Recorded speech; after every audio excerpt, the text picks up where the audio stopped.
Netcasts you love. From people you trust. This is TWiT. Bandwidth for Ham Nation is provided by Cachefly at CACHEFLY.com.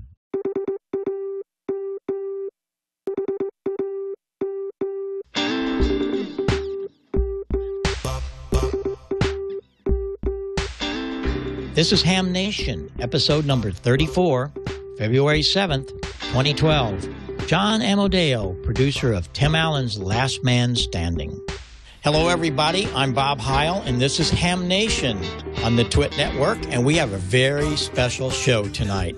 First of all, hello to you, Leo. It's nice to see you on tonight, and you're looking great. How are you doing? Everything all right there? I'm great, but Bob, I'm going to have to drum you out of the TWiT army. You're starting this. Not only are you starting the show on time, you're actually a minute and a half early.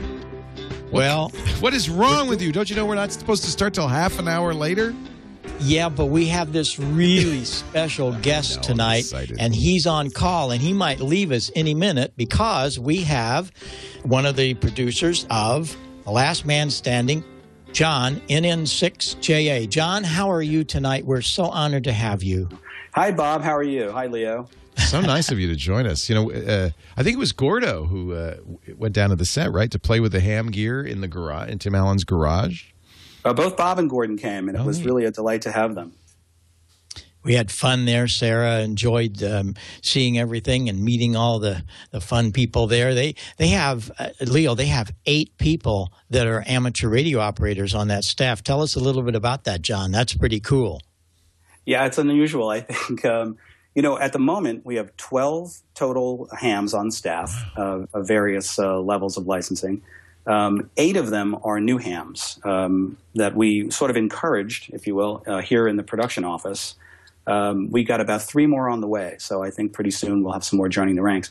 I just noticed when I looked around my office, all these young people were mostly Facebooking and IMing each other, 12 hours a day. And I said, if you were studying for a ham test, you could get your license pretty easily. And I might be induced to buy you a handheld radio. Ooh. So 7 of them did it. All 7 passed. 2 of them with 100. Wow. Since then, a few more have joined, and I think we're on our way to an all-ham crew here. That's wonderful. How did this all start? I understand that, of course, you being a ham, you love amateur radio, but being able to bring it onto the show and build it in as part of the script, that's really wonderful. It's never been done before that I know of, and we thank you for doing that. We in the industry and all of the hams around the globe are watching the show and paying more attention. How did that come to fruition, your idea? Well, thanks, Bob. It happened very organically, I'm happy to say. In early meetings with Tim about his character, we talked about Mike Baxter being an outdoors man, and Mike is involved in hunting and camping and fishing and boating and all of the electronics that go with that. And there's a sort of a survivalist aspect to Mike. And I said, survivalism and hunting, fishing, camping, outdoors man, there's a communications element missing. And I said, what about ham radio? And I had no idea how Tim would react to it, but he immediately thought it was a good idea. He said, oh, absolutely, amateur radio. I'm interested in amateur radio. I would love someday to get my license. I would love to have the equipment in my possession. So I sort of, reached back into my ham radio past and said, well, I can certainly make that happen for you. So we very quickly made Mike Baxter, KA0XTT, a Colorado-based amateur radio operator, and then incorporated that equipment into the set. How did you get the call letters? It couldn't have been somebody's real call letters, right? No, that's a funny story because I researched it immediately, like how, on television shows and movies, you'll always hear the 555 telephone number, which is the fictitious, quote-unquote, cleared telephone number. Yeah, nobody can have that number. Nobody can have that. There's a range of 555 numbers. And I wanted essentially the same thing for a ham radio call sign. I wanted it to sound real but be legal. Right. So I contacted Alan Pitts at the ARRL, and I think he's public relations manager. or VP. Sorry, Alan, if I'm getting it wrong. And we noodled about how one would make a fictitious call sign. And the guys at the ARRL really helped me with that and understanding that with the X in the last three grouping, it makes it technically an experimental call sign, which is not assignable and therefore clear, if you want to call that clear. And, KA0 is simply Mike is in Colorado. I wanted the K was appropriate to the western half of the United States. And the XTT, which is our private joke, is Tim Allen on Home Improvement was Tim Taylor. T, and he's now Mike Baxter, so he's XTT. Formerly TT. Formerly TT. Yeah. So that's how that came about. And Tim liked it immediately. I showed him the call sign. He liked it. We printed, I won't say /forged, an extra class license for him, which is hanging on the wall of his shack in his office. And the ARRL and CQ really came to our aid in creating a number of certificates and awards and things that really made the shack look real. Does he have his own QSL card? He does right here. So you got an eyeball QSL. Oh, look at that. That's great. And I have to tell you, that QSL card is it's highly sought after. I bet. We're telling hams is simply go on our Facebook page and you'll see our address. Send us your QSL, and we will send you Mike Baxter's QSL. We are right now in between, I want to say, 400 to 500 QSL cards from not just the United States, but around the country, around the world, Great Britain, France, Germany, Italy. So it's real. I don't even know how it's getting to those countries, but it's pretty amazing.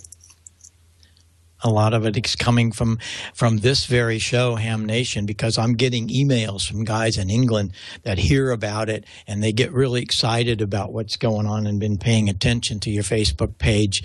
And we have had just dozens and dozens of emails in the last couple of weeks, John, that people have been watching your Facebook page after you posted the pictures when Sarah, Gordo, and I were there. So we appreciate all of that because it's all about amateur radio, and it's all about letting the public know that, wow, this really is a wonderful hobby, and maybe I should look into it. So thanks also to Leo for giving us this bandwidth and the production. The numbers of amateur radio operator license has grown significantly, and we know hundreds of them because of this program, and now because of what you're doing with Last Man Standing. So I thank you very much for that, and we look forward to a lot of fun things that will happen in the future. Well, I guess you have a QRZ entry as well. Yes, we do. It's amazing what a little celebrity will do, and of course Tim is very well known and very well liked, but of course we're not on the FCC database yet, but we are certainly in QRZ. Which is so really great. Fun. That's so great. Look at this. That's great. So what's the best way? I want to get this QSL card. I should go to the Facebook page, like it? Well, you can like it. You can. What we've been doing is having people send us their QSL cards. I bet I could hook you up with a QSL card, Leo. Well, I'm talking not just for me, but for everybody out there. So everybody, they go to the KA0XTT Facebook page, and our address is written on Tim's QSL card, which is on the first. You're on the there you go. You're on the Mike the actual ABC page. If you go to the. So is this his?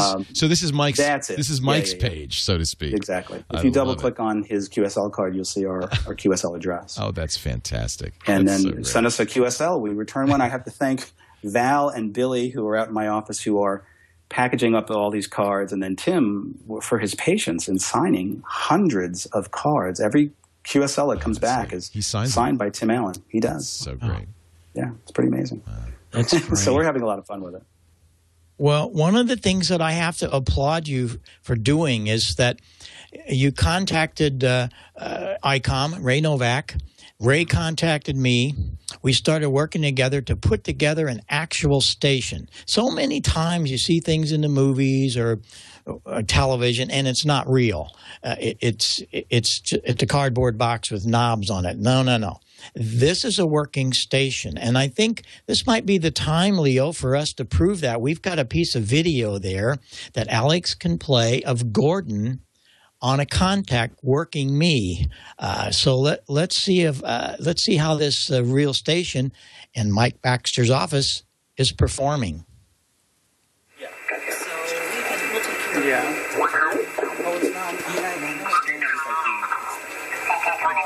is K9EID. K9 Echo. He's got a better antenna than I do. K9EID calling CQ 20 meters and listening. It's Bob. K9EID. Hi, Bob. Boy, fancy meeting you here. Gordo, WB6NOA. What's new, Bob? Go ahead. Hey, Gordo, WB6NOA. This is K9EID. It's nice to hear you. Boy, you sound great. I hope everything is going well and things are good out there in good old California. We are fine, and I have the honor of being in Tim's radio room at the studio with many, many hams around us here at the studio. So how's the signal? Go ahead. The signal's great. All right, yeah. Tim Allen doing his Last Man Standing show on ABC. We've been watching that, Sarah and I watch it. Of course, you see it comes on right before our Ham Nation, so we get to see it, and then quickly tune in to Ham Nation on Leo Laporte's network. So it works out well, and we're so honored to have Tim and all the guys bringing ham radio to the television networks. How cool! I hope you're hearing me okay, Gordon. You're just sounding great, big and bold here. This is K9EID. All right, thanks, Bob. Yeah, they've done a great job. They've got a dipole antenna in the rafters. The RF noise from all the lights is not real bad.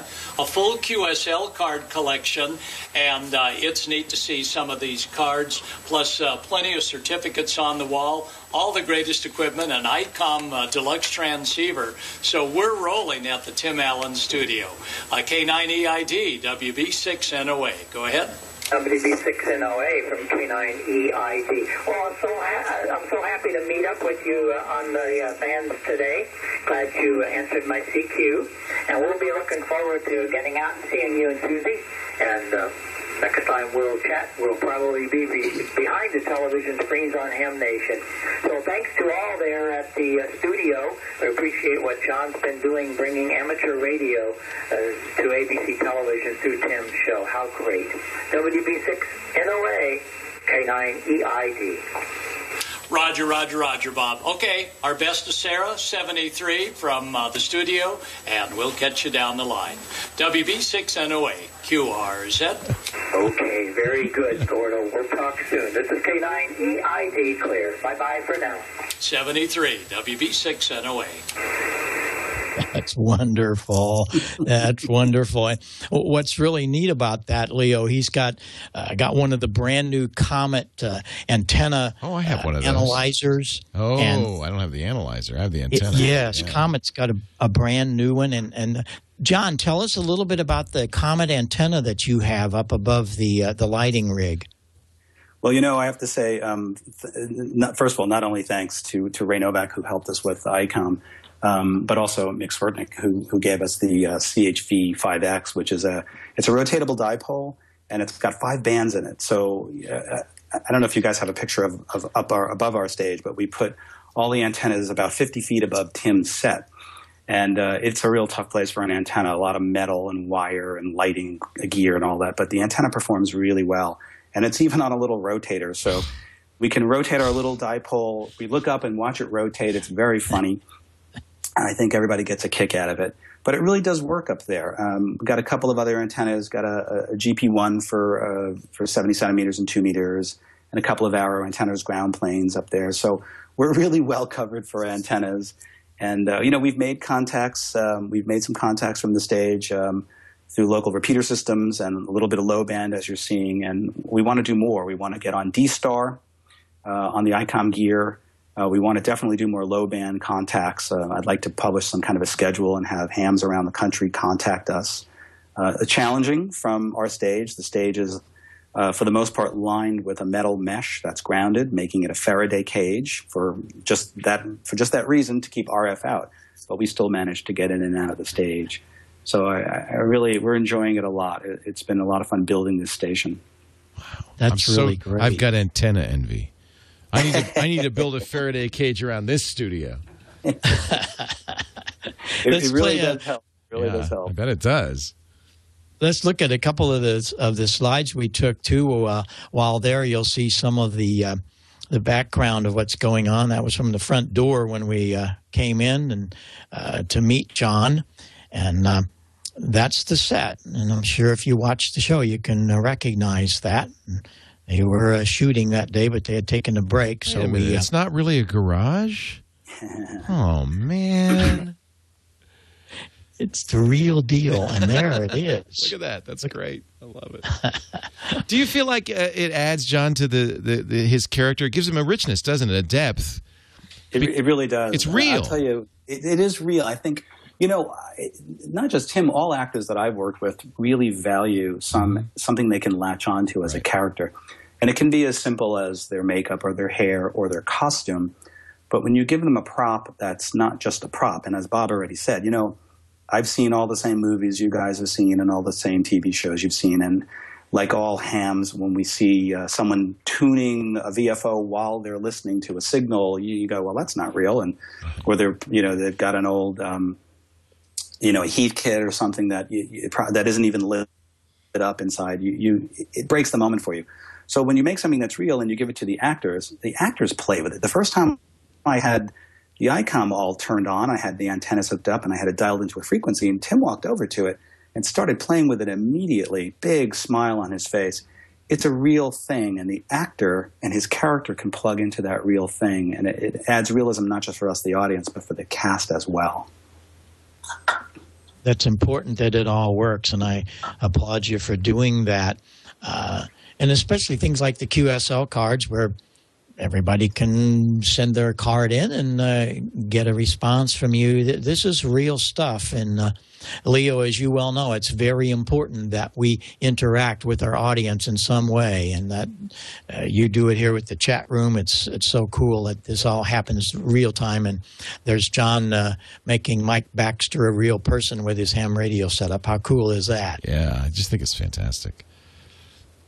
Well, thanks. And we're hoping to push it. We want to push the envelope of this. We want this to be the next step for us is getting storylines incorporated, getting the writers to wake up to ham radio and write. And look, this is a family comedy. It's always going to be about Mike Baxter at home with his wife and 3 daughters, and Mike Baxter at work with Hector Alessandro and his coworkers.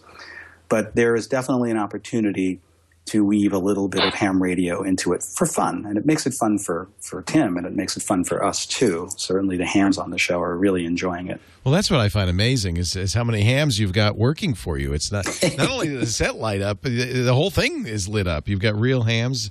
I can think of a couple of other cases where radio has figured in shows. Dennis the Menace, his neighbor tuned in a shortwave broadcast, I remember. But I can't think of a lot of hams in sitcoms in the past. Do you? Not so much in sitcoms. I can give you a lot of examples of movies, sure, as I'm sure you can. But sure. The one on YouTube that most people see is Herman Munster. Herman Munster, that's right. Herman Munster, that's right. And also on The Simpsons, I believe Seymour Skinner plays a ham. But those are usually they're kind pejorative, of mocking. Yeah. And inaccurate and mocking. And I really, from the beginning of this, I thought that if I were going to have Tim's character be a ham, I especially wanted it to be accurate. And I wanted it to be positive in whatever way I could make it positive. And so far, the ham radio gear is pretty incidental, except in one episode where we do hear the end of a QSO. But I think now that the gear is settled on the set and the writers have seen it and been exposed to it, I'm pretty sure that they'll figure out something fun to do with it. There's so many ways you can go with that. So who knows, Leo, maybe you'll be a guest in his studio someday. I just want to respond on the band, That'd be kind of fun. That's great. It was great to see Gordo actually using the gear. That's really neat. That's really cool. There are some other pictures, Alex. You can run through a couple more of those. Tim was very that day to meet us all. I was very happy that he took the time out. And John, thank you so much for making this happen.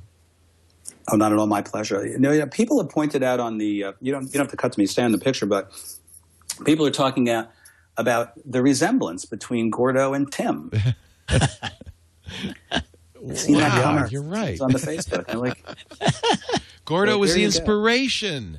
That's right. He is Well- the last man standing, last ham standing. The last ham stand. There you go. He is Mike Baxter.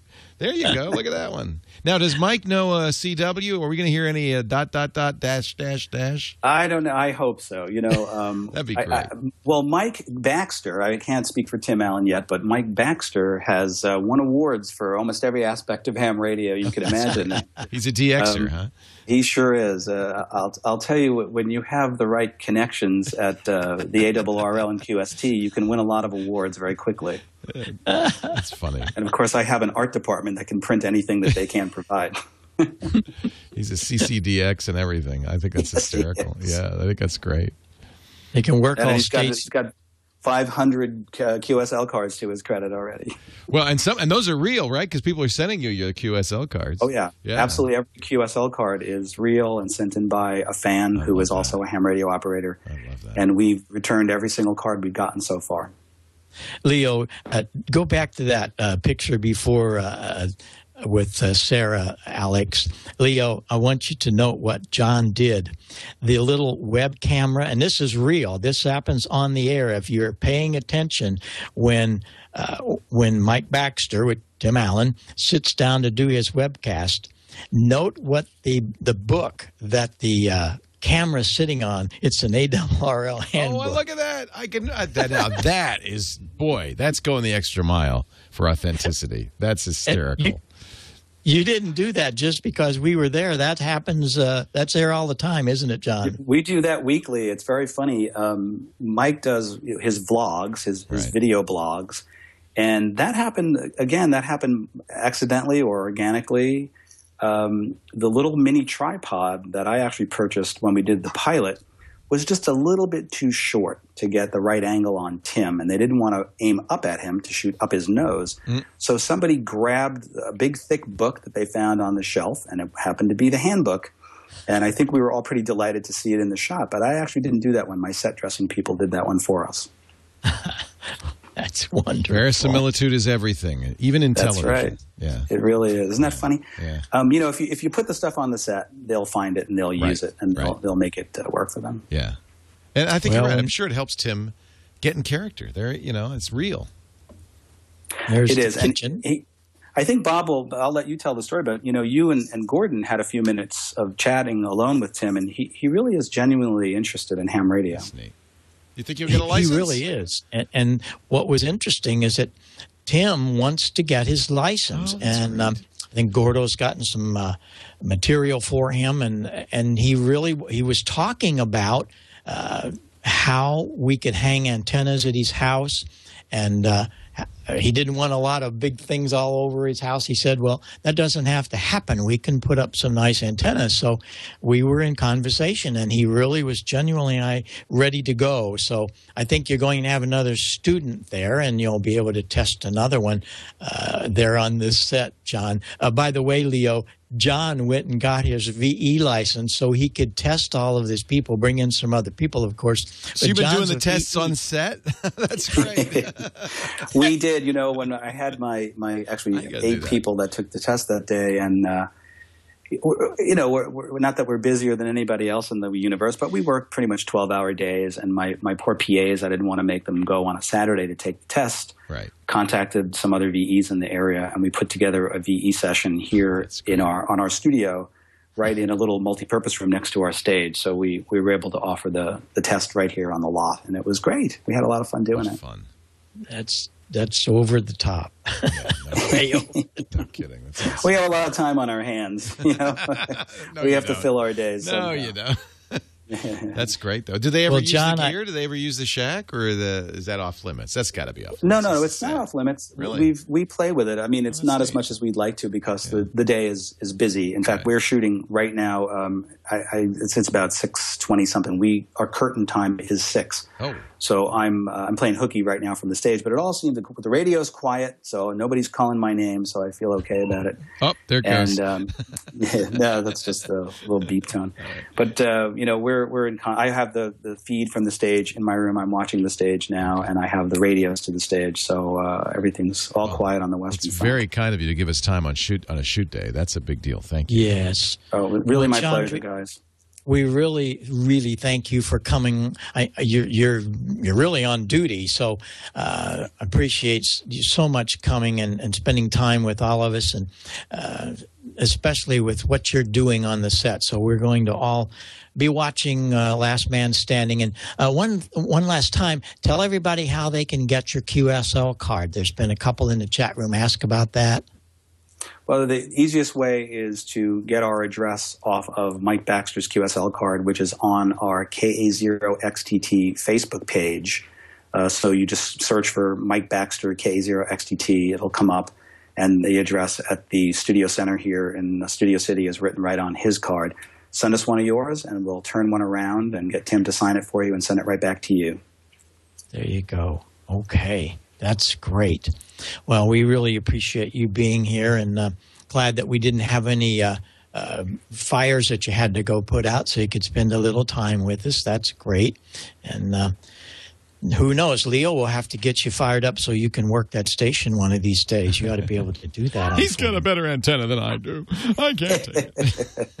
We can make that. Well, I'm sure. Yes, I'm sure Bob can. Bob has friends in the industry. I have friends. Yeah, I'm sure you both have friends. Friends but and thank you friends. guys. It was really a pleasure being on your show, and nice to meet you over the internet, Leo. And my hello to Gordon, wherever you are out there in the blogosphere. And I hope to talk to you all soon. Thanks, John. Really nice to meet you. Thanks for watching. Thanks so much, John. Take care. And hello Bye-bye. to Tim when you get back on this set. Tell him that. Thank you. I'm heading there right now. Yeah. All right. Yeah, he's got a job to do. Okay, I guys. can't Bye-bye. believe that, man. This is great. You got a great. You must have clout with that guy. That's cool. But we do have to say, I wanted to get John on because we didn't know he could have been called at any minute because he's really on duty, Leo. Right. But Gordon is teaching a class tonight, and we're going to check in with him here in a little bit. But he's out in Newport Beach teaching a class this evening. He does this annually for the fire department there in Newport Beach, and it's a free set of I think it's 3 days long to get their CERT certification. So we're real proud of what he and Susie do for the whole amateur radio community when he does these classes like this. And so he looks really good in his fireman's uniform, I got to say. Yeah, doesn't his he? CERT uniform, yeah. Well, but I'm going to take. I got to take off too because Jennifer's holding the chili. But I will. Dinner is waiting. But I will. I will wish you the best in 73, and we'll talk real soon. Thank you so much for coming in. I know you're so busy, but we appreciate just a few minutes that we get with you once in a while, and we'll look forward to the next time. So have a nice dinner, and glad you got to meet up. And what's that on your front? What's that on your shirt? It's W6TW. One of these days. One of these days, you might hear me on the airwaves there on the 20-meter band. We'll see. There you go. Crank it up. Take care. Bye-bye. Thanks so much, Leo. Yeah, what a great time. What a great time. And we also have Cheryl and George. Let's see, Cheryl, are you there? And I guess you're watching everybody in the chat room, huh? I am. And greetings, everyone, and hello to the entire chat room there. And it's great to see you here, Leo. Before you walk away, I hope you're still in earshot there. Seems like Leo Laporte is getting to be a name brand nowadays. I saw that. I saw that. And just curious, when you were having your QSO with Gordo at the show. It looks like someone asked if it was Bob on an FT817 from the parking lot. Were you, Bob? No, I was not. I was not in the parking lot. That first QSO was with I'm trying to remember his name right now. It's escaped me, but he was in fact on a little handheld in the parking lot across the street because we had so much noise, background noise in here that's the only way we could do it. So it worked out fine. But yeah, that first QSO, it wasn't cheating. It was going through the airwaves. It was going through a repeater. So it didn't matter he was across the way. It still had to go down to the mountain and back.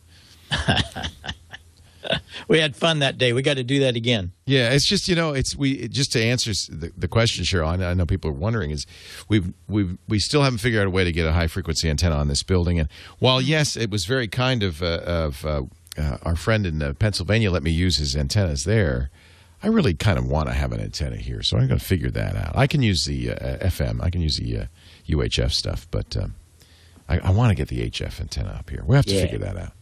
Yeah, absolutely. Yeah. And, the other problem is I talk all day, so basically when I'm done, I want to go home. Shut up.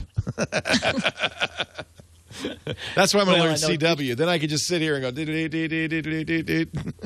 you go.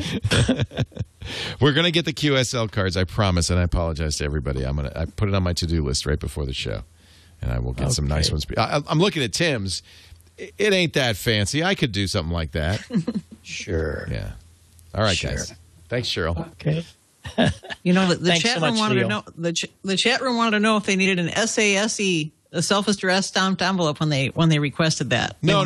I'll send those out. We'll pay the postage on those. I just want your QSL card so I can put it up on the wall. Very good. Yeah. All right. Well, thanks for coming in, Leo, and staying later. That was great. Thanks. And and everybody who sent me a card, I have them all. We've saved them all, and you will all get your cards. Dag nabbit, before the month is over, I'm getting those cards. Hey, before you, I'm going to hold you one more minute. Gordo's here. Let's say hello to Gordo real quick. Hey, Gordo! There All right, he is. Live and direct from the Newport Beach City Fire Department, and I'm going to bring Matt in here just to give everybody on Ham Nation a warm welcome. Matt, thank you so much for the fire department sponsoring this class. And what do we have for our students? What do they represent? This represents all the CERT programs here in Orange County. Okay, all of the CERT program in Orange County, and I'd like all of our CERT members, part of this ham radio class, to give us a big Ham Nation. On the count of 3, 1, 2, 3. Ham Nation! Well, there you go, Leo. And this class will be learning all about technician class theory. They're also going to be learning, Matt, a little bit of Morse code. A little bit of Morse code. They're going to be learning emergency preparedness, and they're going to be learning all that ham radio is. Plus, we're going to be doing demonstrations on the WIN system. And when you get through, you'll have a small handheld, and you'll be able to work the world. So, everybody, welcome to Ham Radio. And now back to the studios, Gordo at Ham Nation 73. He does look pretty spiffy in his uniform, that's for sure. All right, good stuff. Good stuff. Well, I really appreciate Leo being with us tonight. Have a nice dinner, Leo, and we'll talk to you in the next few weeks. Perhaps we can do this again for just a few moments. Cheryl, anything we need? I know there's probably a bunch of things going on, but anything real important that we need to cover before we go pick up the newsline? You have something kind of interesting about Newsline too. It's kind of special, isn't it, tonight? I do, absolutely. WA6ITF, Bill Pasternak, president and co-founder of Amateur Radio Newsline. It's his birthday today, and we wish him a very, very happy birthday here from Ham Nation. And I also wanted to, I guess it's the dawning of the age, Aquarius. So he's an Aquarian, and so is my floor director, David Russell, K9LPK. His birthday's in 2 days, so happy birthday in advance to David, too. All right, that's great. And back to you. It's my grandson's birthday today, too. He's 4. So lots of birthdays today. Well, let's bring Robert Sudak in and see what kind of news is going on in amateur radio this week. And it's all going to come from the Newsline report. Thank you and good evening, everybody. From Amateur Radio Newsline Report number 1799. These are the Ham Nation headlines for Tuesday, February 7th, 2012. Jan Mayen Island could soon head to the top of the DX World's Most Wanted list. The Norwegian government declared most of Jan Mayen a nature reserve, and banned landings and camping on most of the island. Tour operators can no longer visit since the main landing area becomes part of the reserve, and the only regions remaining are on the southern tip of Jan Mayen, which suffers from extreme weather conditions. Amateur radio operations may still be possible, but access will be difficult as visitors encounter heavy seas and severe weather, and the recent JX50 operation may be the last major de-expedition for some time. Now, it's possible that hams who are assigned as staff members of the island's Lankin base will be able to activate Jan Mayen, but if and when that will happen is unknown. Last November, we reported that the FCC allocated spectrum for use by new implanted medical devices that operate between 413 and 457 megahertz. The devices range from short-distance monitors to more advanced diagnostic and treatment gear that will help restore mobility and other functions to paralyzed limbs. These will be used on a secondary basis as part of the Part 95 Medical Device Radio Communication Service. The rules allow access to 24 megahertz of spectrum on a secondary basis in the 413 to 419, 426 to 432, 438 to 444, and 451 to 457 megahertz bands. Amateur radio should hear little in the way of interference from these devices, but what's not known is the effect of nearby high-power transmitters from the various services across the spectrum, or the ability of any remote transceiver system to hear their telemetry and maybe transmit instructions back to the implanted units. Most researchers believe this to be highly unlikely. Ask anybody about social media, and they'll probably answer Facebook and Twitter, and if they're business-minded, probably LinkedIn. But our hobby, ham radio, is the original electronic social media. Texting, we've been there and done that. Pictures, we've been there and done that. Video, we've been there and done that. Mobile telephony, satellite communications, small portable devices, maritime mobile, spacecraft communications, direct contact with celebrities, heads of state, and even royalty. We've been there and done that. All without contracts, monthly fees, data caps, or roaming charges. And we've been doing it for more than a century.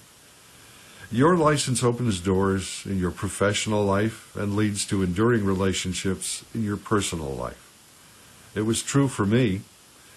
In 2013, I'll have had my license for 40 years. And on that very first day, WA2HVK answered my call. That was Bill Pasternak. Bill's become a close personal friend, and in the ensuing 30 years, a colleague. Now, who knows what would have happened if that QSO never occurred. So tonight, I want to recognize my dear friend's 70th birthday. Say happy birthday, Bill. And for those of you watching, I hope your license presents you with these same rewards. And for this week, that's all from the Amateur Radio Newsline, your independent source of amateur radio news, brought to you each week without interruption for almost 35 years at www.arnewsline.org. I'm Robert Sudak, WB6FDF. Next week, join us as we mark episode 1800. Don't miss it if you can. 7-3, and we'll see you next time on Ham Nation. Oh, that's great, Robert. What a great voice. And Bill and I go back. I think I was 17 or 18 years old. Bill and I used to work each other on 6 meters, and you see it up here over my head, the original Harvey Wells. I still have it. It's right behind my call sign there. It's kind of dark up in there, but that Harvey Wells is still on the air. And I worked Bill and Wayne Green and a whole bunch of guys out on the East Coast. And 6 meters was really something back in the late 50s during that wonderful time that the band was open almost every day, 24 hours a day. It was really a great time. But that cycle was, I guess, one of the best, if not the best. And Bill and I have been friends ever since. He's done an awful lot for this hobby. It's been great that he does all this on his own too. So, what a great thing to have Bill and all of his team around. And Cheryl, I understand you're part of that team. You're I guess one of the newest member on the Newsline team. Is that correct? Yes, that's true. I do the newsread every week for about maybe 6 or 7 weeks running right now, which I really enjoy doing that for him. And there's one in my inbox I have to record by tomorrow, actually, too. So it's just really interesting newsread all the way around. The whole show is really great, and I hope everybody gets a chance to listen to it. Or they could go to arnewsline.org and simply download the MP3 and the news script to read along with if you want to do it off the internet. Oh, that's great. That's great. Well, speaking of a team, we have another member of the Ham Nation team, and he's down in Mississippi. George, how are you doing? What's happening in the old workshop tonight? Any smoke yet? No smoke yet, but we'll have some in just a few minutes. Hi, Bob. Hi, Cheryl. I've been working on my QSL card here to send out to Last Man Standing. I want to get one of those, too. Tonight, we're going to do a little soldering. We haven't done any really for the past couple of weeks, so we'll actually see a little smoke tonight. All right, we're ready. Let's let her fly. You know, when you're soldering, you'll often find that you don't have enough hands to hold everything at once. And if you're not careful, let's take a look at some different ways to hold objects while you solder. There are several devices built for this purpose, and the ones you've seen me use the most are the helping hands and the Panavice. The helping hands I have were bought many years ago from Radio Shack. Current versions include a magnifying glass, soldering iron holder, and a sponge. The Panavice is a very handy device for holding larger objects while soldering. There are many different attachments available, some for holding PC boards. I even built my own helping hand, which I keep in my portable tool bag for use when traveling. This is simply a plastic clamp from Walmart with an alligator clip attached. It comes in mighty handy for holding connectors when doing field work at a radio station. Of course, Bob has recommended needle nose vice grips in the past as one of his favorites. Now there's a new device from the author of The Artful Solderer, Lee Tingler. The Solder Buddy comes in a variety of models with various add-ons. The one we see here is the Hobbyist Ham Solder Buddy. It comes with a number of different pre-drilled holes designed to accommodate most of the popular connector sizes. There's also a vise for holding PL259 connectors while you solder. And there's a screw-off top for holding spare connector screws. The Solder Buddy is handy for holding quarter-inch phone plugs, mini plugs, RCA phono connectors, and the 8-pin mic connectors that hams use so often. There are also posts with Mueller brand alligator clips to use as helping hands. My favorite is the Flexi post and clip that allows you to position a connector or wire exactly where you need it. Sometimes it's hard to see tiny objects while soldering. The Mag 3 magnifying glass accessory comes in handy for this. I needed a new cable for my 80-meter loop antenna, so I decided to solder a couple of PL259 connectors to some RG8 coax and test out the Solder Buddy in the process. The vise worked great for holding the coax while I tinned the braid, and it also worked great for holding the connector while I soldered it. The one advantage that the Solder Buddy does have is that it's made of wood, so it won't sink away as much heat from your connector as a metal device would. We've got a few minutes left, and I need a new audio cable, so let's use a Solder Buddy for that as well. I use several pieces of outboard audio gear with my HF rig, and my connector is a standard issue 8-pin. The ring on the connector is not very deep, so it's difficult to unscrew from the rig. The cable here is actually two cables. One is for the audio, and the other one is for push-to-talk, and I enclosed both of them in a piece of heat shrink tubing. This works okay, but it's not much to look at. For cable, I'm going to use the new Heil wire. In a single flexible jacket, you get one pair of wires for push-to-talk and a separate pair and a braided silver shield for audio. This helps keep the audio cleaner by better isolating noise on the push-to-talk wires from the low-level microphone signals. With braided shield, I often use a small screwdriver or dental pick to make an opening between the shield wires next to the insulation. I'll then use the dental pick to pull the center wires through the hole. Now the shield will stay braided together for a stronger connection and better stress relief. Now we'll cut the wires to the proper length and strip them, and we'll only strip a very small amount of insulation from the end of the wires in expectation that the insulation will shrink some once we apply hot solder. Next, we'll use the solder buddy to hold the wire while we tin the shield and individual conductors.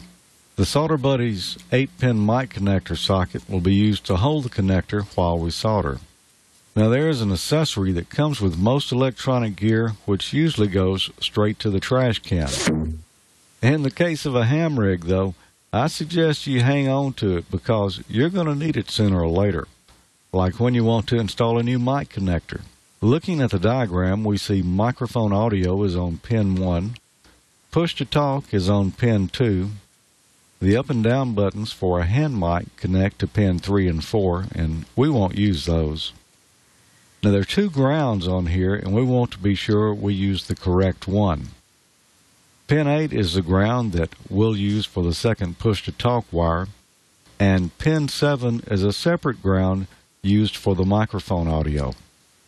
Pin 6 has no connection, and pin 5 has 8 volts DC, and we won't use either of those. Note that the pins may be wired differently on different radios. Now we need to know if we'll be using balanced or unbalanced mic or audio signals. Just about all HF radios are designed with an unbalanced audio input. Typical hand mics are unbalanced. Most microphones designed for consumer and pro audio are balanced. We'll cover balanced and unbalanced in a future episode, but for now let's just say that an unbalanced mic will have a shield and one wire that carries the audio, and balanced mics on the other hand will have a shield and 2 wires that carry audio. I want to build this cable for balanced audio since I'll be using it either with a pro audio mic or signal processing gear that's balanced. That being the case, I'll connect the black audio wire with the shield. The white audio wire will carry the audio. Actually, the black wire still carries audio too, but that's beyond the scope of our segment today. I'll use a small piece of heat shrink tubing to hold the shield and the black wire together and make it easier soldering. As long as we're using the best mic cable, we might as well use the best connector for the job too, so we'll use the Heil HMC 8-pin. These come in a pack of 2 and cost only a few cents more than the generic connectors. The HMC 8-pin's cover has a longer sleeve that makes screwing it in and out of the rig much easier. There are also 2 holes in the rear of the cover, so you can use the larger one for your audio cable and the smaller one for a push-to-talk circuit to a foot switch or other keying device. Since the cable I'm using has the audio and push-to-talk in one jacket, I'll only use the larger hole. Step 1.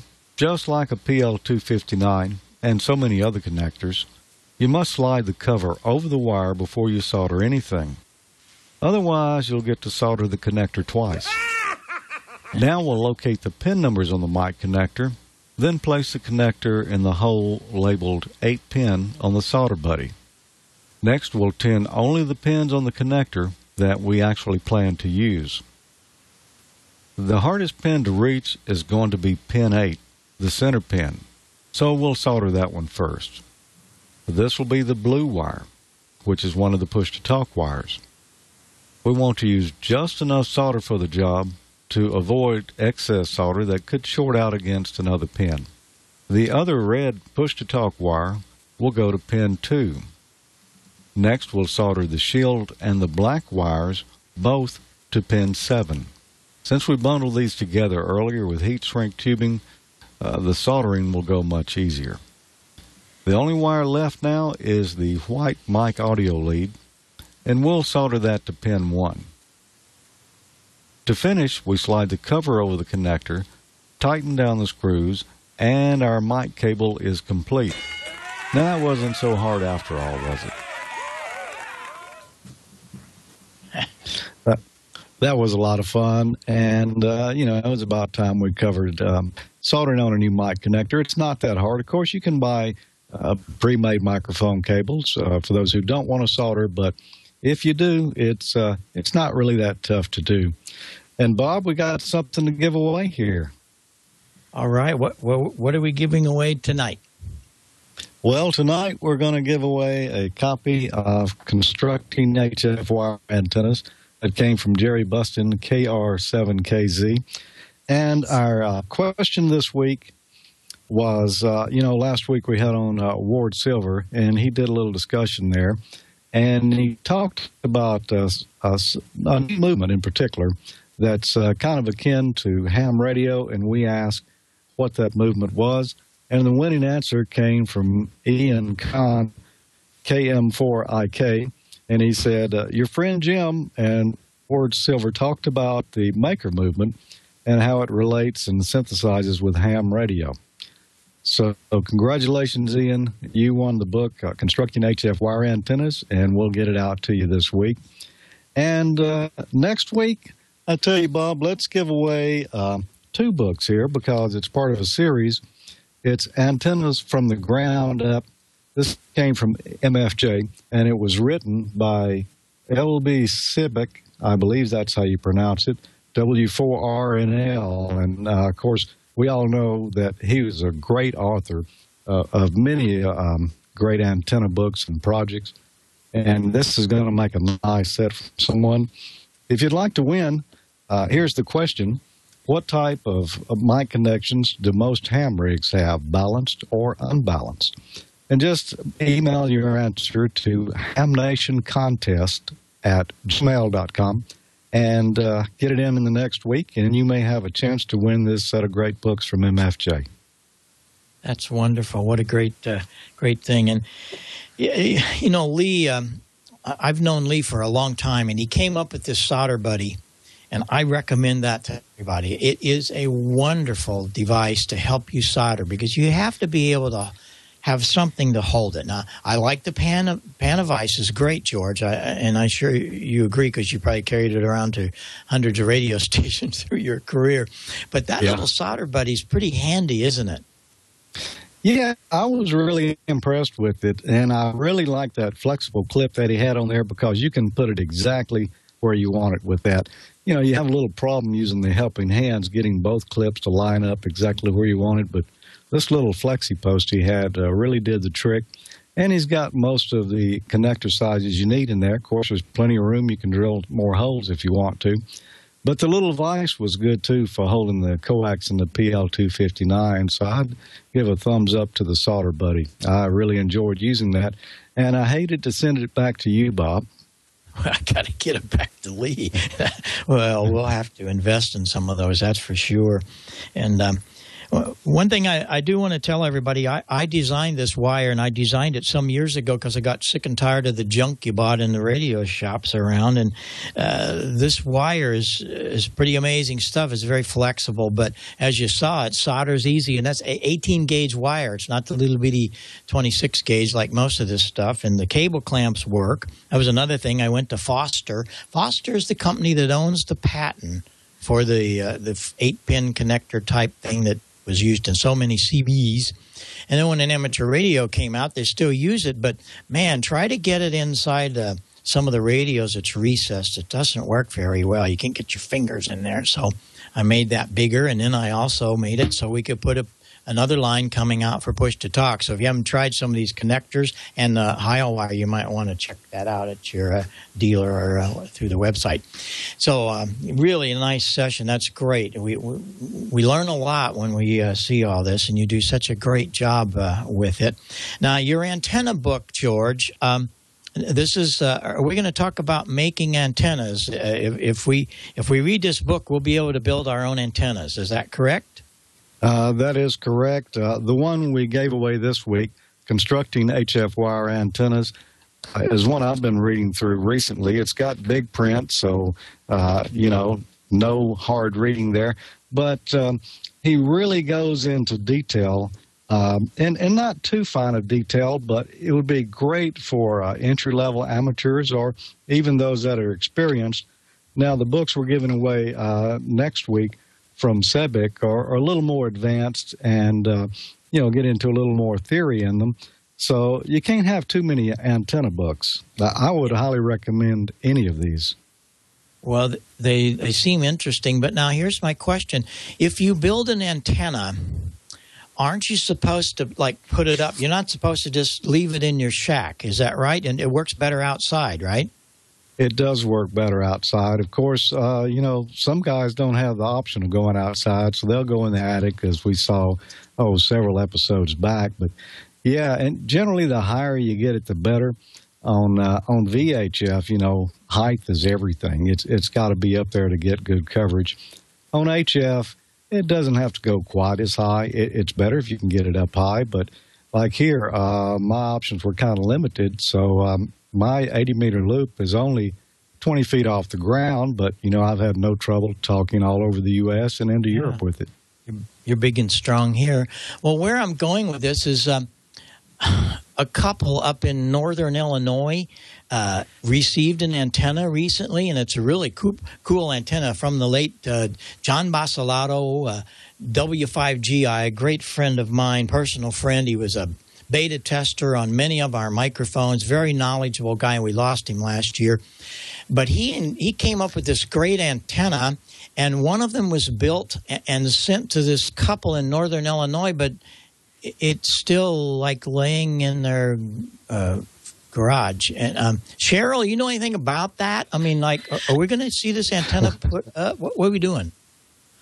One day soon, we're really looking at trying to get that up. We just got a hold of some actual, I think it's Kevlar line to get it up in the air. We really want to get it up high and flat and everything. And it was a really nice gift from AI4 DQ. So we're very excited to have it. It's supposed to be a little bit better than the one we're actually running. So what can I say? It should be shortly. I can't really quote a date. I wouldn't want to not hold ourselves to it, but you're going to have to end up with your antenna expert there, your floor director. You're going to have to put out a chat room call. Yeah, you're going to put out a call in the chat room, and you'll have about 300 people show up with this antenna.